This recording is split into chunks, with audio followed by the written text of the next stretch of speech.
people? It's your boy, it's your old man, Brother Chuck. I just wanted to holler at you real quick, man, give you a couple of tips that I think are really going to help you, especially if you're someone that deals with depression and anxiety. Because what I found a lot of times is when I go back and take a different look at things or an objective stance on things that's happening with me, then I find out that a lot of times that feeling is a lie. All right, so let me help you out with a couple of steps that I use that help me to deal with that. The first step is to put everything into perspective. All right, and the reason why I'm kind of coming at you with this, you know what I'm saying, I like to come at you with real life stuff, right? Stuff that I know about, stuff that I dealt with personally. You know what I'm saying? I never claim to be an expert on anything, but I can tell you the stuff that I've done, you know what I'm saying, the stuff that I've overcome and the things that have helped me to do that. All right, so one of those things, the first key is to put things into perspective.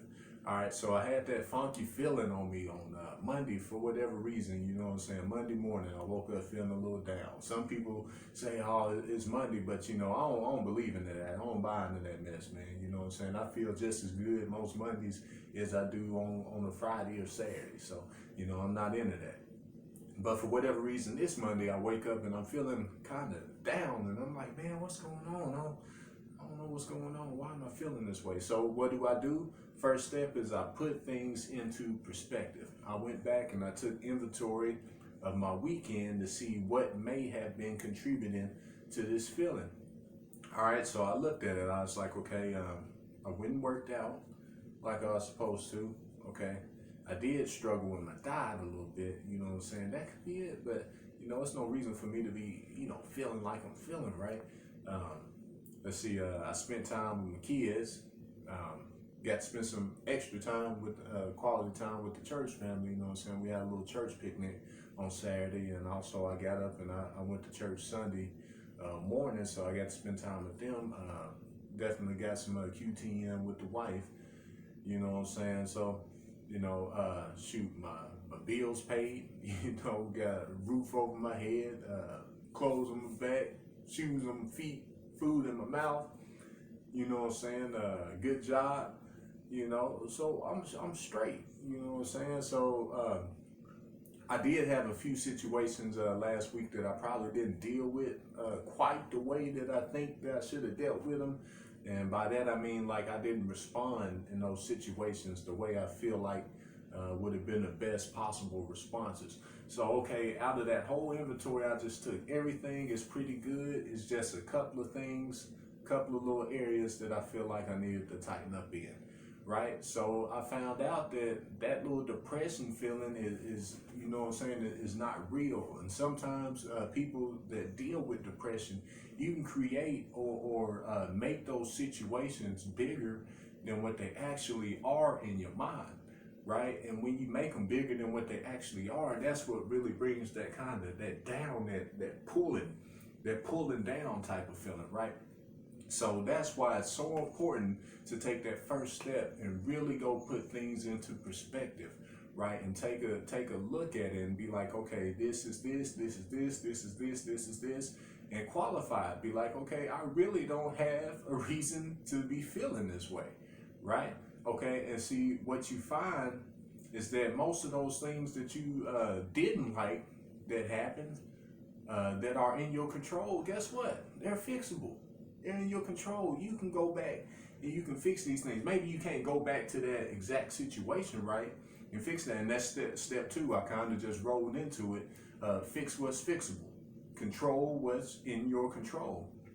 All right, my diet, I can't go back and redo my diet from last week, okay? But going forward this week, I can tighten up on my diet. I can fix those things, you know what I'm saying? That's fixable. No reason to be down about that, okay? The other one was some of those situations, the way I responded in some of those situations. I can't go back to those situations necessarily and fix those situations, but what I can do moving forward is change my response, right? Similar situations, just make sure I watch my response. And I know me, sometimes if I respond too quick, then I'm a snap. You know what I'm saying? If it's something I don't like, if I go ahead and respond right then, you know what I'm saying? A lot of times it's not going to come out the best possible way. So the best thing for me is to step back, breathe, you know what I'm saying, and think before I respond. You know what I'm saying? So even that's fixable. You know what I'm saying? So a lot of times you just have to really look at those situations, man, that are pulling you down, and they are not as big a deal as what you make out of them. A lot of that stuff is just in your head, so you got to be able to get out your head about it. And like I say, these 2 steps have helped me tremendously since I started working them. I don't allow myself to just sit around and feel down or nothing like that no more. I go qualify everything, and I go put everything into perspective. Okay, this is this. Even when somebody dies now, I even look at that differently, man, because, you know, death is a part of life. You know what I mean? Yes, I'm going to be sad. You know, yes, it's going to hurt. You know, yes, I need to go through the grieving process. Yes, but then after all that, okay, it's time to get up. You know what I'm saying? Me rolling around on the floor every day, me being sad, me being down, that's not going to change anything. You know what I'm saying? That's not going to help anybody around me that's still struggling with the grief or whatever. You know what I'm saying? I need to get up and I need to move forward. And I'm not saying everything in your life is going to be perfect when you go back and put things in perspective, but even those things that are not where you want them to be, that could be contributing to you being down, you have to go put those things into perspective.